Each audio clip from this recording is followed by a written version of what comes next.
A trembling little black girl stands before the towering giant cowboy, her voice unwavering as she declares, "I'll marry you when I grow up," then vanishes for 12 years, only to return as someone no one expected.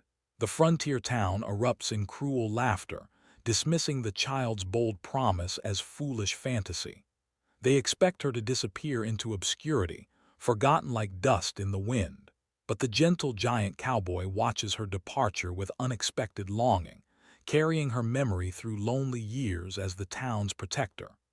When a sophisticated woman arrives 12 years later, she brings secrets that could transform everything, or destroy the fragile hope that has sustained them both. Hidden beneath her refined exterior lies an inheritance that will challenge every assumption the town has made about worth and power. Will the community recognize the girl who dared to dream, or will buried prejudices crush the promise that could save them all? The dust swirled around 8-year-old Etta Mee Harper's bare feet as she hurried down the main street of Clearwater Creek. The morning sun cast long shadows between the weathered wooden buildings of the frontier town. Her patched dress hung loose on her small frame, and her hair was pulled back with a fraying ribbon. She clutched a basket of freshly washed clothes against her chest. Her grandmother Sarah had sent her to deliver the laundry to the wealthy families on the east side of town. Each step reminded Etta of her place in this world. The townspeople barely glanced at her as she passed. When they did notice her, their expressions ranged from indifference to outright disdain. At Morrison's general store, she approached the counter with 2 coins. The shopkeeper looked down at her with cold eyes. "We're closed," he said, though 3 white customers browsed the shelves behind him. Etta's stomach growled, but she nodded and turned away. This happened everywhere she went. The bakery, the pharmacy, even the church steps where she sometimes sat to rest. The message was always the same. She didn't belong. The other children were worse than the adults. They whispered behind her back and laughed when she walked by. Sometimes they threw pebbles or pushed her when no one was watching. Etta had learned to keep her head down and move quickly through the streets. Back at the small cabin she shared with her grandmother, Etta helped hang wet sheets on the line behind their home. Sarah Harper moved slowly, her weathered hands showing the effects of decades spent washing other people's clothes. She watched her granddaughter with worried eyes. "Child, you remember what I always tell you." "Yes, grandmama. Keep my head up and my heart strong." Sarah nodded, but her gaze drifted toward the old family Bible sitting on their tiny kitchen table. Hidden between its pages were documents she had protected for 8 long years. Papers that could change everything for Etta, but only when the time was right. The child wasn't ready yet. The world wasn't ready for what those papers contained. The annual Founders' Day celebration filled the town square with music and laughter. Colorful banners hung between buildings, and the smell of roasted corn and fresh bread drifted through the air. Families gathered on blankets while children ran between the booths and games. Etta stood at the edge of the festivities, watching from a distance. She longed to join the other children, but she knew better than to try. Her grandmother was working late at the mayor's house, scrubbing floors for the party that would follow the public celebration. 3 boys about her age noticed her standing alone. They approached with mischievous grins. "Look what we found," one of them said. "A little beggar girl." They began pushing her toward the horse corral at the edge of the square. Etta stumbled but kept her balance. The horses stamped and snorted behind the wooden fence, sensing the commotion. "Maybe she wants to swim with the horses," another boy laughed. They pushed harder, and Etta felt herself losing her footing near the water trough. Fear shot through her chest, but she refused to cry out.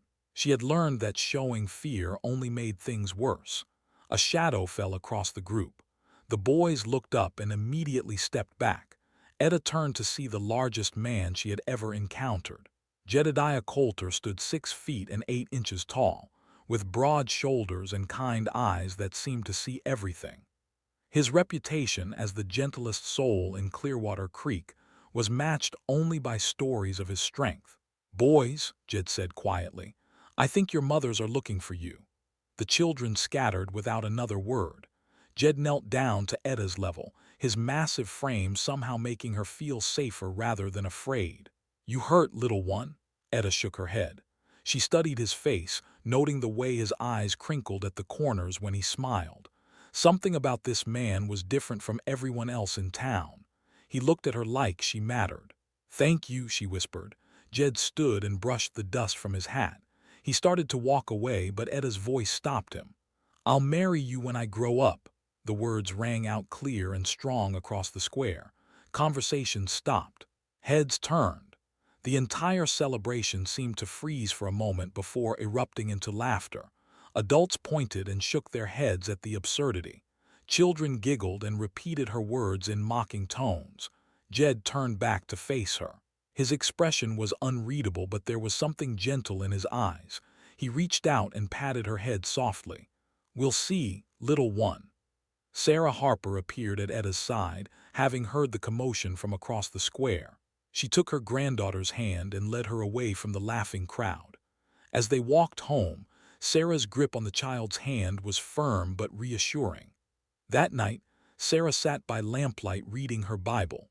Her fingers traced the edges of the hidden documents. Soon, she thought, very soon, everything would change for her brave granddaughter. If you are enjoying this story of how one little girl's bold promise will change an entire frontier town forever, don't forget to comment where you are tuning in from to show how this story can connect us across any distances, backgrounds, and hearts. Because what will happen in the next 15 minutes in Clearwater Creek will completely transform Etta's destiny and challenge everything the townspeople believe about worth and power. 3 months after the town's celebration, Sarah Harper's cough grew worse. The sound echoed through their small cabin at night, keeping Etta awake with worry. Her grandmother tried to hide her weakness, but Etta noticed how she gripped the furniture when walking and how she paused to catch her breath between tasks. The doctor visited twice but offered little hope. Sarah's lungs were failing, and there was nothing his medicine could do. Etta helped her grandmother with the washing, taking on more of the heavy lifting despite her small size. The other families in town showed no sympathy for their struggles. Late payments for laundry services became the norm. Sarah spent long hours staring at the family Bible on their kitchen table.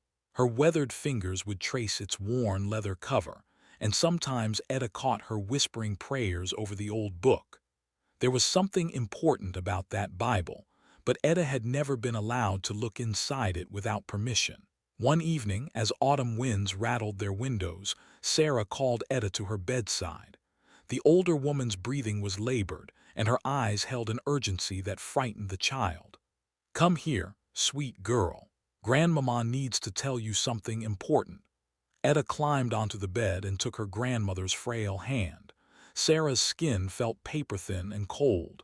"Fetch me the Bible from the kitchen." Etta obeyed, carrying the heavy book carefully back to the bedroom. Sarah opened it with trembling hands, revealing papers tucked between the pages. Official documents with seals and signatures covered the yellowed parchment. "Your daddy was a smart man, Etta. Smarter than folks gave him credit for." Sarah's voice grew stronger as she spoke.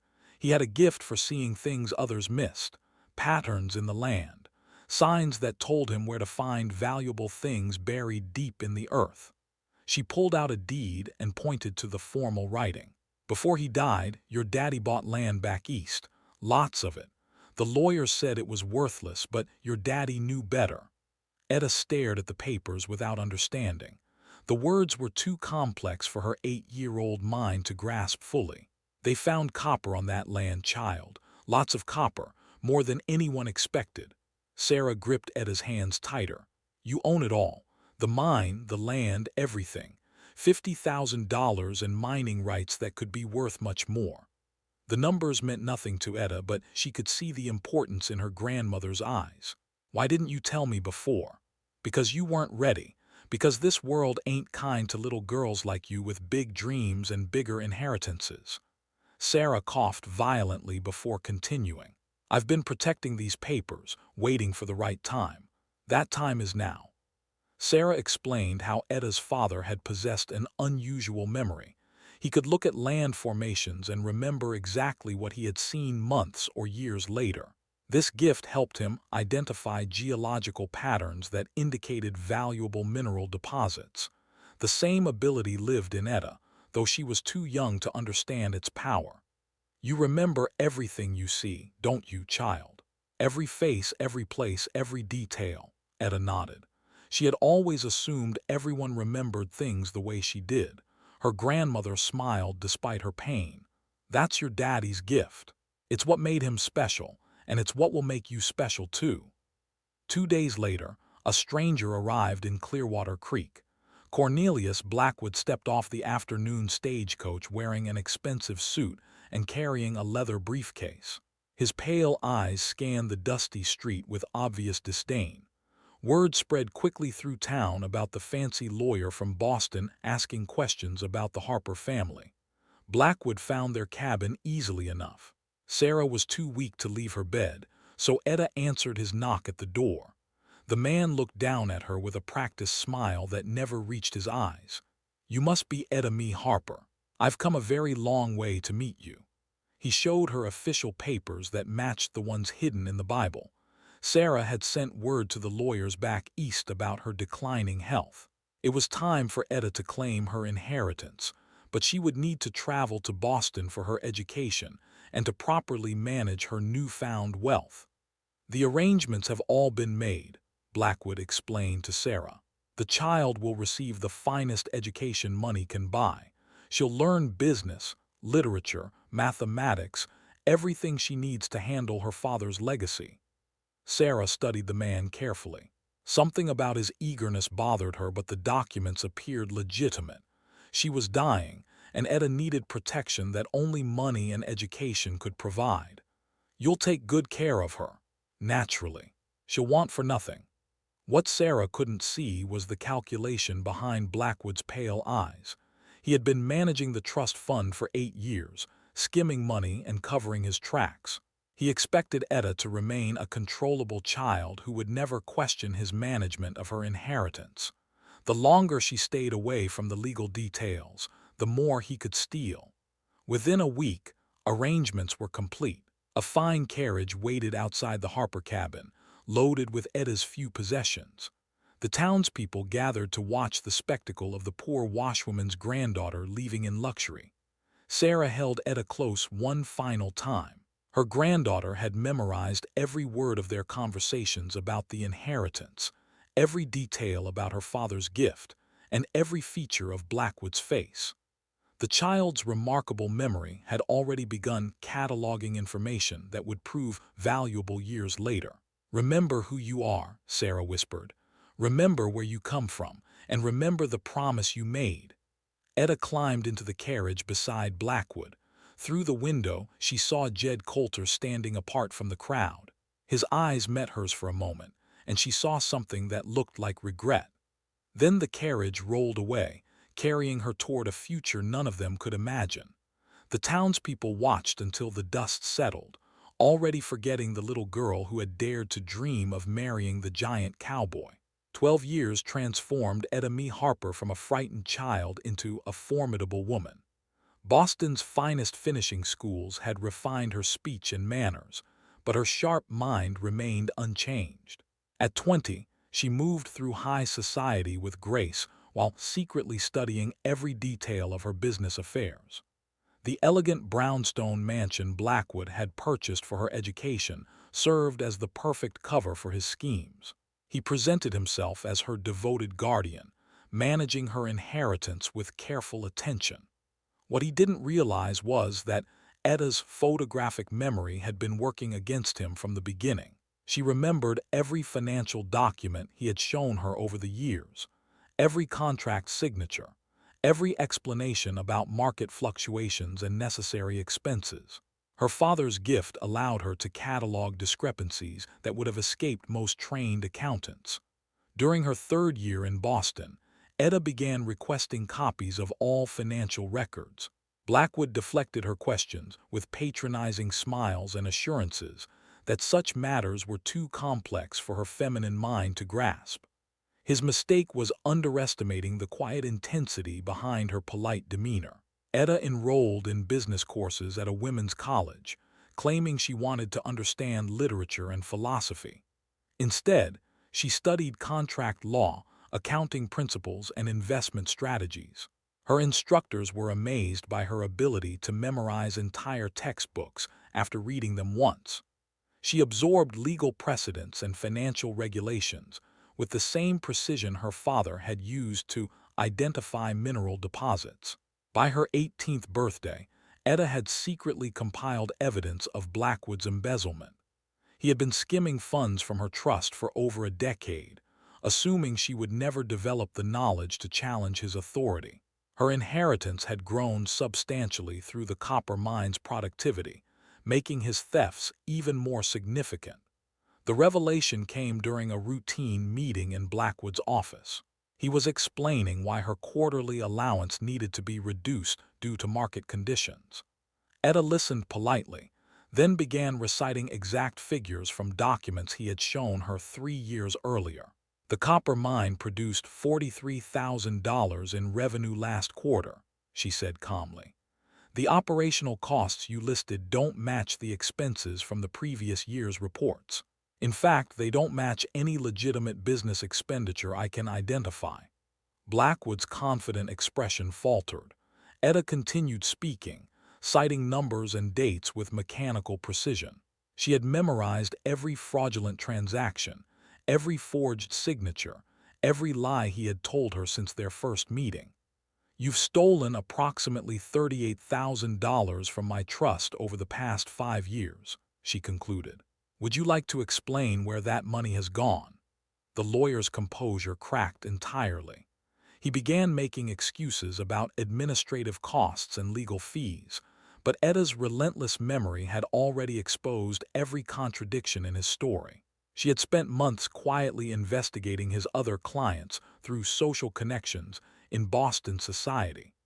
Blackwood had been running the same scheme on multiple wealthy families, orphaned heirs and widows who trusted him to manage their affairs while he systematically drained their accounts.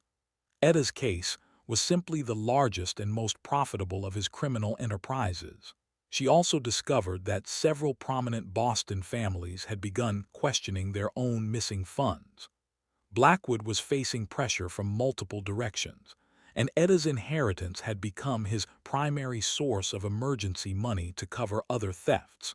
Instead of confronting him directly, Etta began building a network of allies. She cultivated relationships with honest lawyers, federal marshals, and business leaders who could help her when the time came for justice.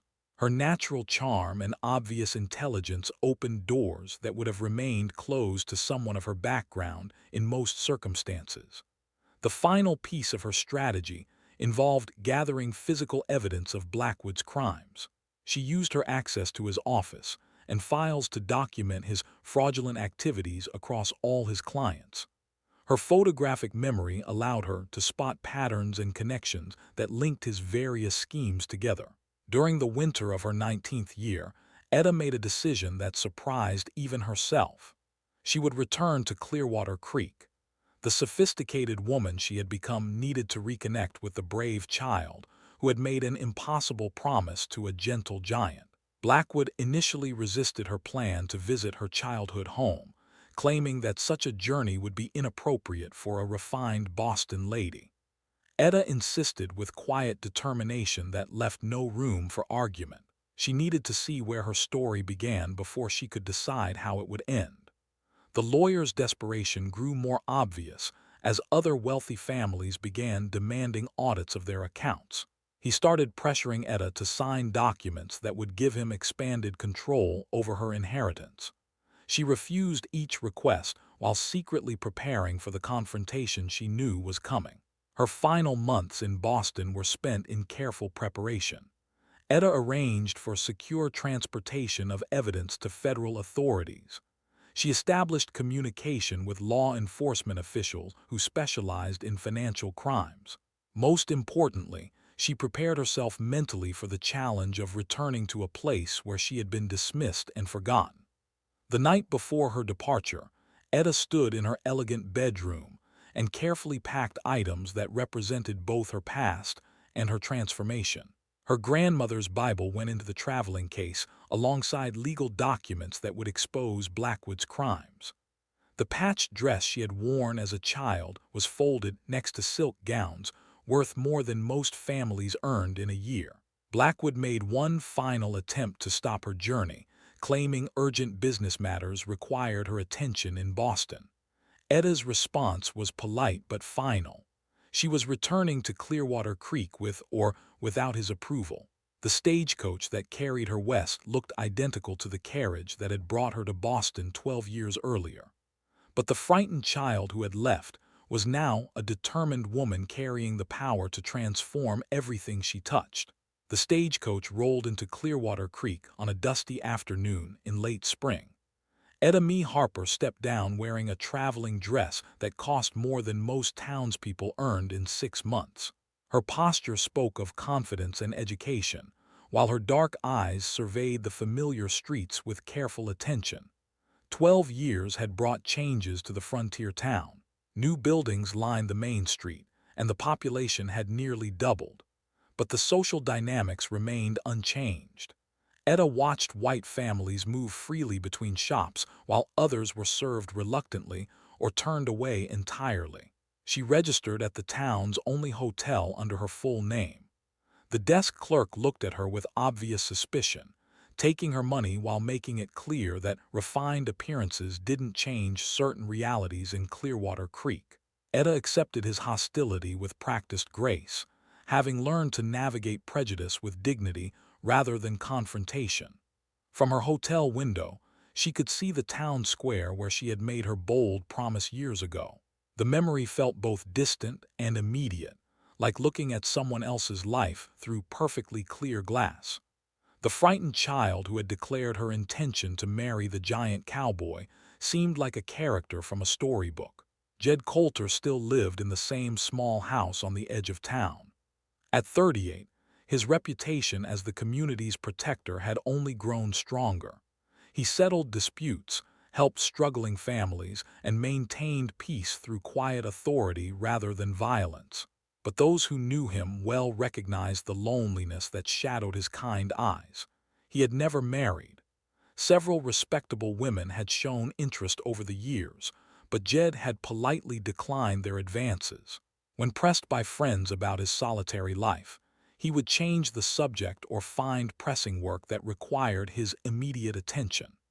The truth was that Jed carried the memory of a brave little girl who had looked at him without fear and declared her impossible dream. He told himself it was foolish to let childhood memories affect his adult decisions, but her courage had touched something deep in his heart that remained unreachable by anyone else.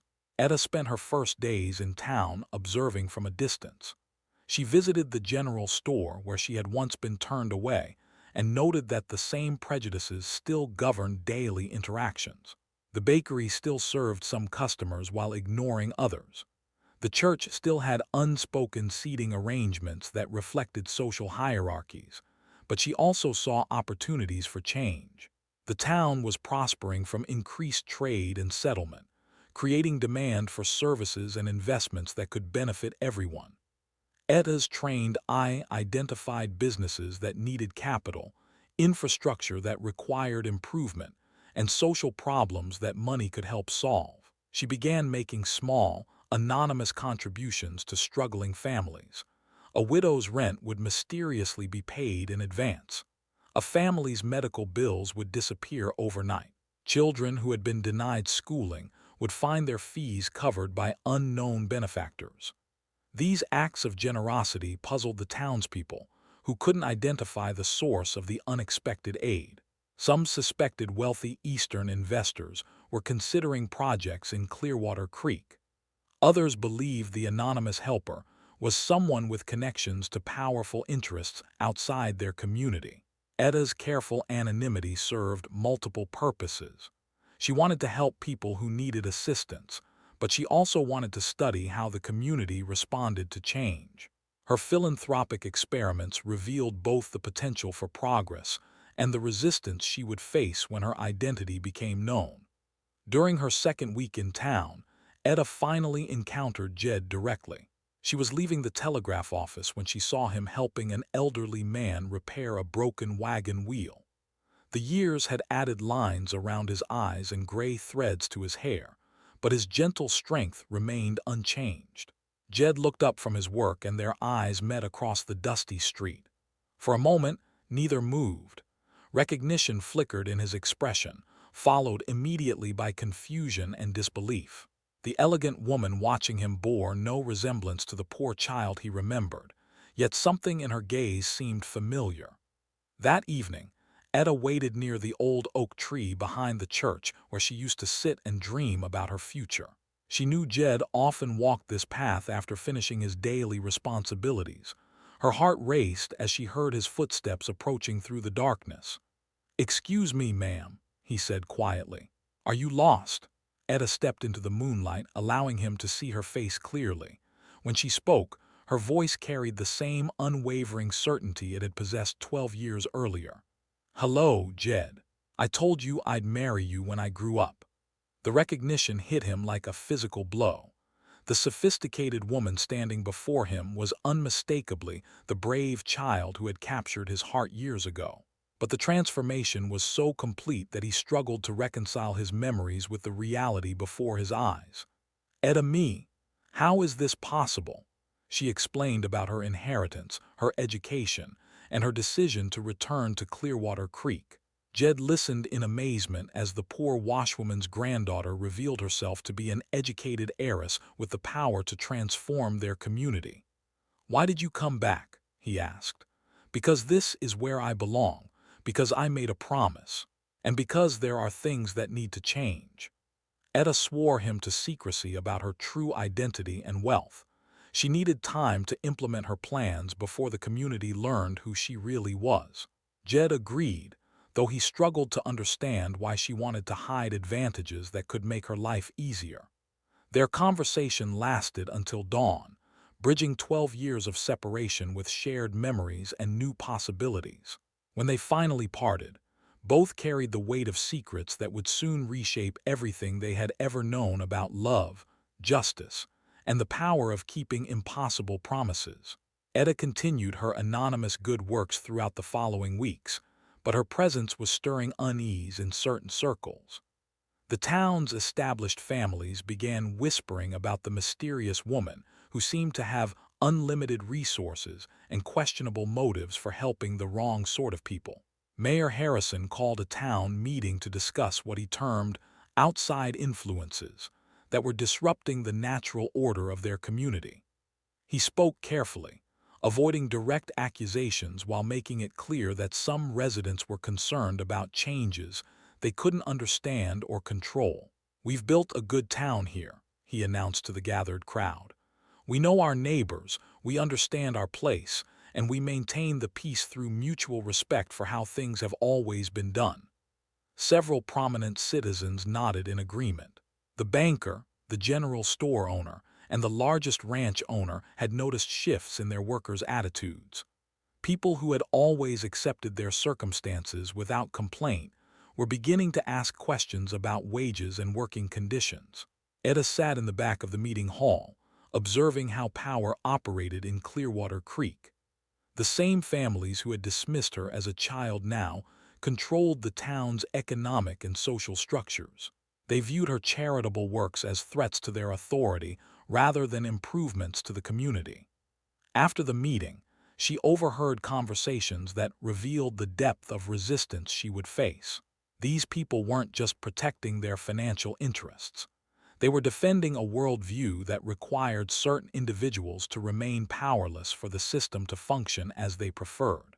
That night, Etta made a decision that would accelerate everything. She began purchasing property through intermediaries in nearby towns, using her inheritance to quietly acquire land and buildings throughout Clearwater Creek. Her lawyers handled the transactions with such discretion that the sellers never realized they were dealing with the same mysterious benefactor. Within a month, Etta owned the livery stable, 2 boarding houses, a large tract of undeveloped land near the railroad tracks, and several smaller commercial properties. Her strategy was to create economic opportunities that would benefit everyone while demonstrating the power of inclusive prosperity. But her activities had not gone completely unnoticed. Cornelius Blackwood had been tracking her movements since she left Boston, growing increasingly desperate as his other clients demanded audits of their accounts. He knew that Etta's return to her childhood home represented a dangerous shift in her priorities that could expose his crimes. Blackwood arrived in Clearwater Creek on a Tuesday morning, bringing with him forged documents and a carefully crafted story designed to destroy Etta's credibility before she could threaten his freedom. He registered at the same hotel where Etta was staying, then began making inquiries about her activities among the town's leading citizens. His approach was subtle but effective. He presented himself as a concerned guardian who had traveled from Boston to investigate reports of his ward's erratic behavior. According to Blackwood's account, Etta was suffering from a mental condition that made her unsuitable for managing her inheritance independently. "It's not uncommon in cases like hers," he explained to Mayor Harrison over dinner. "The combination of sudden wealth and certain hereditary factors can create delusions of grandeur and poor judgment.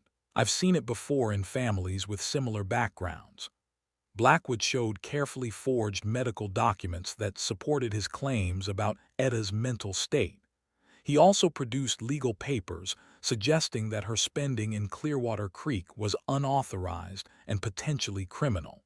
The documents looked official enough to convince people who wanted to believe his story.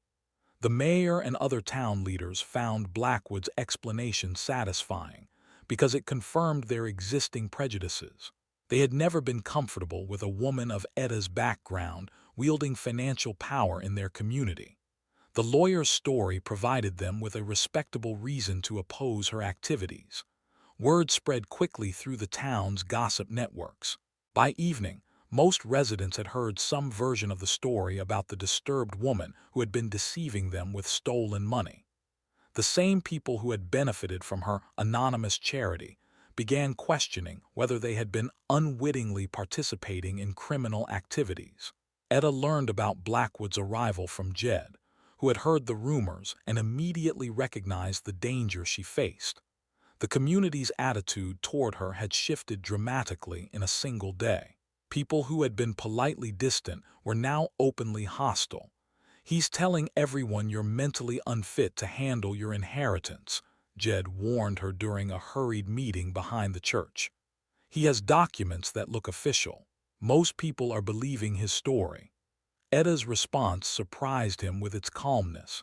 She had been expecting Blackwood's arrival and had spent weeks preparing for this confrontation.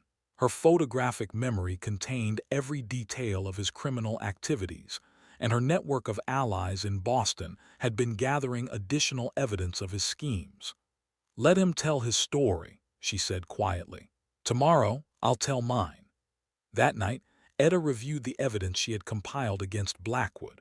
Her documentation of his embezzlement was thorough and irrefutable, but she knew that facts alone wouldn't be enough to overcome the town's willingness to believe his lies about her mental capacity and criminal behavior. She also knew that federal marshals were already investigating Blackwood's activities in Boston, based on information she had provided months earlier. Her return to Clearwater Creek had been timed to coincide with the conclusion of their investigation, ensuring that legal authority would support her accusations. The next morning brought the confrontation that would determine not only Etta's future, but the character of the entire community. Blackwood had called for a public meeting, where he intended to formally declare Etta mentally incompetent and assume control of her inheritance. As townspeople gathered in the square where she had once made her impossible promise, Etta prepared to reveal the truth about everything. Her childhood dreams, her inherited wealth, her years of preparation, and most importantly, the criminal who had tried to destroy her before she could challenge his authority. The battle for her future was about to begin. The town square filled with curious residents drawn by news of the public meeting.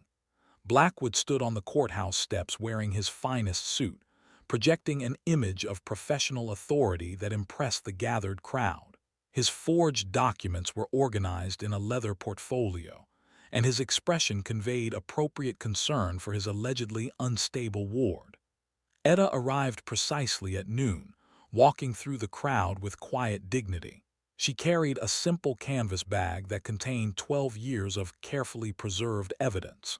Her calm demeanor contrasted sharply with the nervous energy radiating from Blackwood as he realized she intended to defend herself publicly. Mayor Harrison called the meeting to order and invited Blackwood to present his case.